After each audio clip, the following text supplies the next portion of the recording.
Gi-inventory sa PNP Crime Laboratory ang mga shabu nga nakakaroon silang custody. Kinilong shabu ang ilang ipakita o ang proseso pagtipig sa mga ebidensya nunot sa controversial nga issue pag-recycle sa mga confiscated drugs. Ano ang report?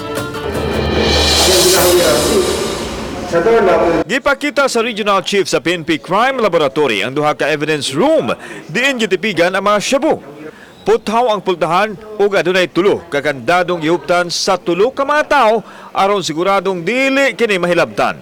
Ang purpose sa amo ang inventories para mahibaw-an nato nga wala gina-recycled, gina-tampered o adulterate ang mga drugs diri sa MUA. Sukad na activate ang crime laboratory niadtong 1970s. Miabot na sa 578 kilos nga shabu ang naa sa ilang kustodiya apan ang uban natugyan na sa korte hinungdan nga 116 kilos na lang kini. Ang marijuana 470,000 ka kilo ang nasakmit og 370 kilos na lang ang nahabilin tungod kay natugyan na usab sa korte ang uban.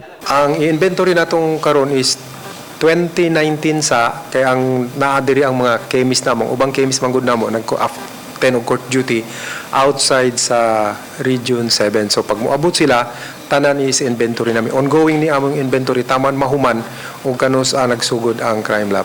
Samtang ipanayag ni Police Brigadier General Dibold Sinas nga padayon nilang gitutukan ang mga grupo gikan sa gawas sa Sugbo nga nalampigit sa mga dinagkong pagpayuhot og drugas. So karon we are checking with the crime lab para sa status sa mga drugs kasi there is already a move or a claim or na disposal.